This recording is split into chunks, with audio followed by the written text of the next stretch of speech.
Right, NAND NAND gate. তাহলে NAND গেটের বিষয়টা কি আমরা দেখি। এখানে আমরা এই গেটের ভিতরে দুইটা মৌলিক গেট আছে। তুমি কিভাবে বুঝবে দুইটা মৌলিক গেট আছে? প্রথমে এই NAND গেটের প্রথম যে লেটারটা আছে N, এই Nটা মানে হচ্ছে নট। খেয়াল করো সবাই, Nটা মানে কি নট। এখন এটার সাথে বাকি যে লেখাটা আছে AND, তার মানে এটা AND। তার মানে আমরা এখানে পেলাম নট প্লাস AND, এই দুইটা গেটের মাধ্যমে আমরা NAND পেয়েছি, NAND।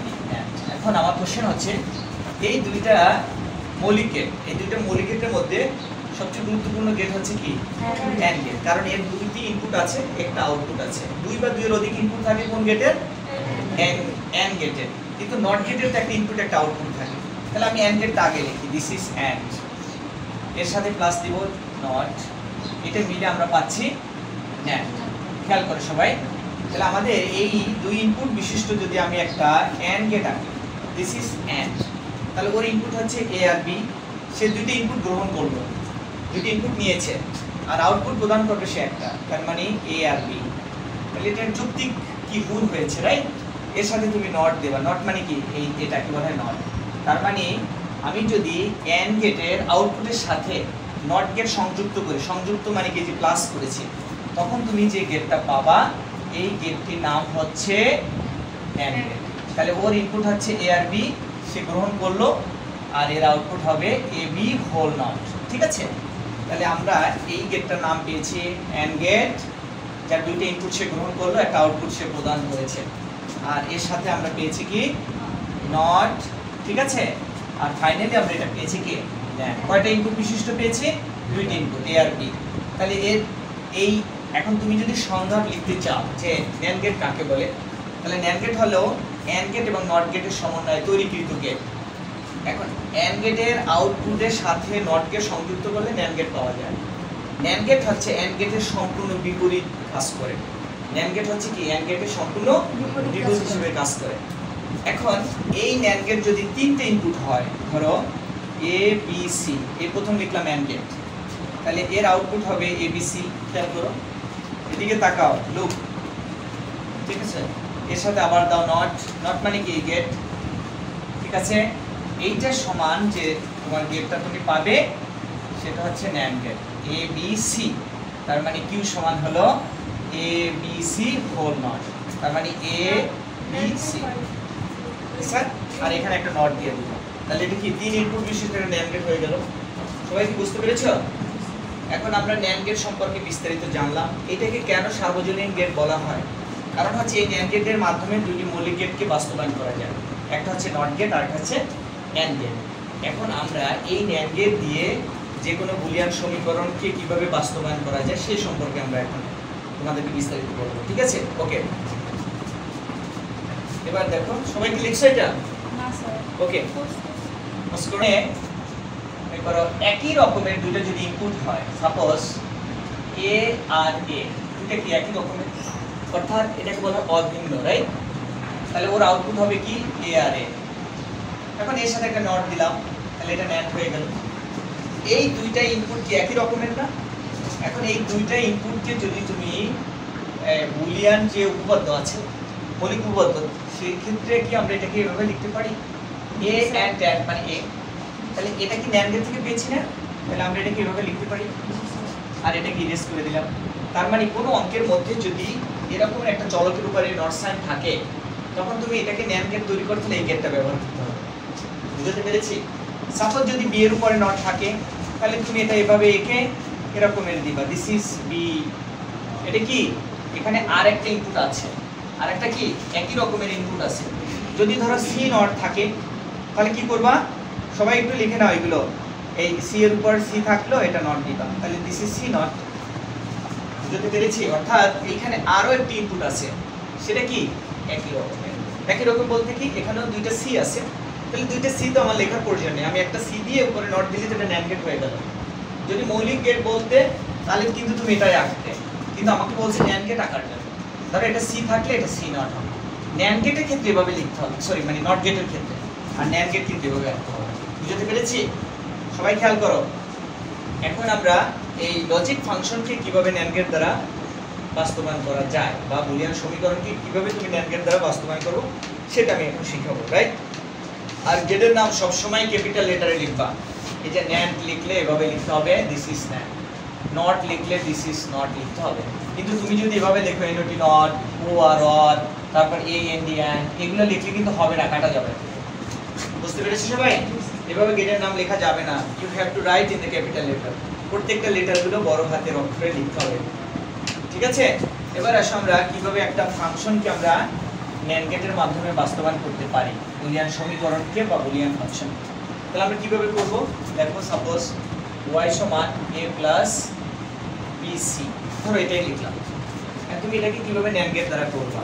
কিন্তু এটা মৌলিক গেট দ্বারা করা যাবে, সবাই পারবা তো, রাইট? ন্যান্ড গেট দ্বারা তো করা যাচ্ছে না, কিন্তু তুমি পারবা কি গেট দিয়ে? মৌলিক গেট দিয়ে। তাহলে আমাদের এই অঙ্কর মধ্যে, এই সমীকরণের মধ্যে এই প্লাস রাখা যাবে না।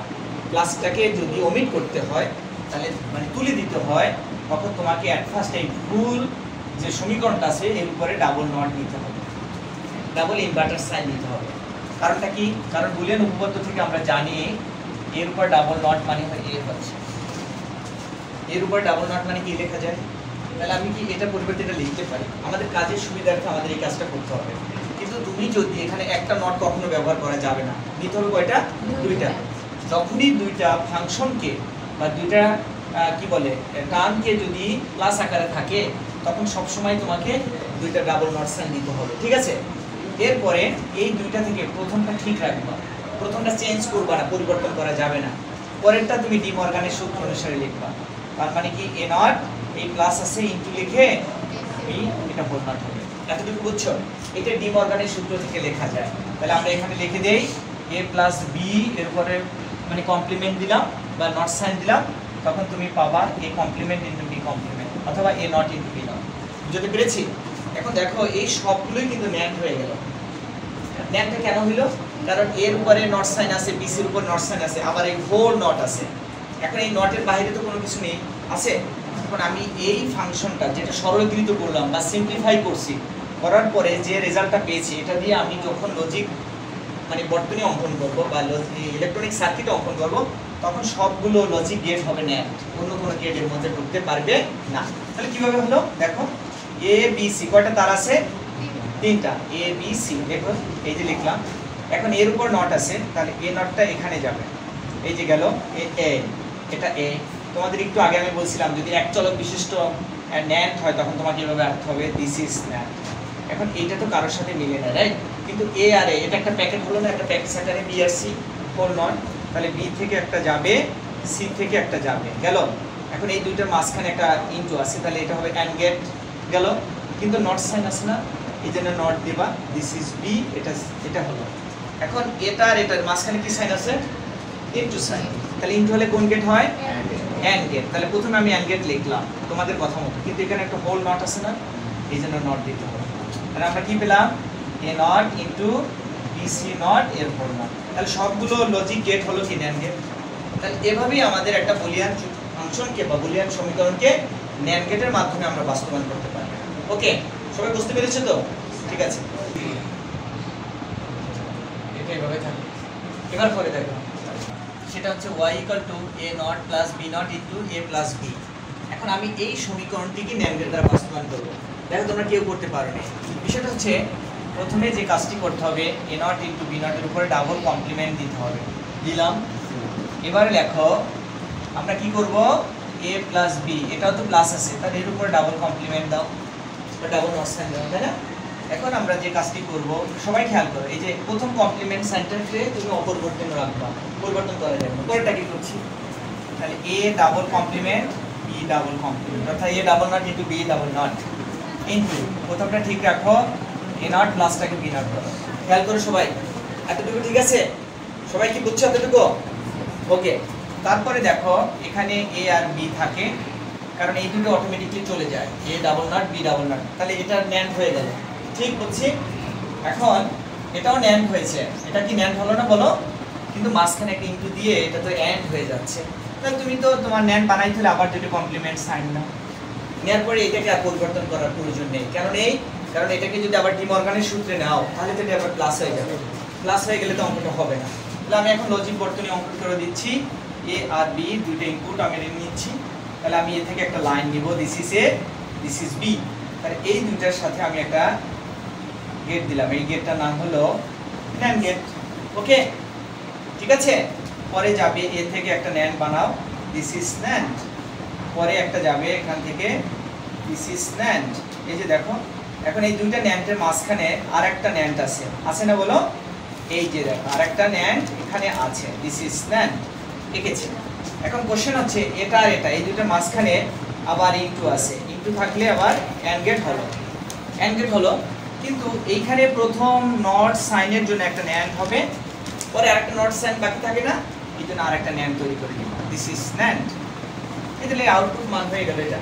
তাহলে আমাদের সবগুলো এই বর্তনী বা সার্কিটের মধ্যে সবগুলো লজিক গেট হচ্ছে NAND গেট। অন্য কোনো গেট কি আসছে এখানে? কিন্তু তুমি যদি এইখানে ধরো এই দুটো নট না দিতা, যেমন আমাদের এ করছে, সেখানে দেখা যাচ্ছে যে এটা AND হয়ে যাচ্ছে। AND হলে তো হবে না, তাহলে NAND বানাইতে হলে কি তুমি একটা নট সাইন নিতে পারবে না, তাহলে তোমাকে আরেকটা নিতে হবে। তাহলে প্রথম নটের জন্য একটা NAND বানাতে হবে, পরের NAND এই নটের জন্য কি আরেকটা NAND বানাতে হবে, রাইট? তাহলে ডাবল NAND হয়ে গেল। বুঝতে পেরেছো? ঠিক আছে, ওকে ফাইন, থ্যাংক ইউ।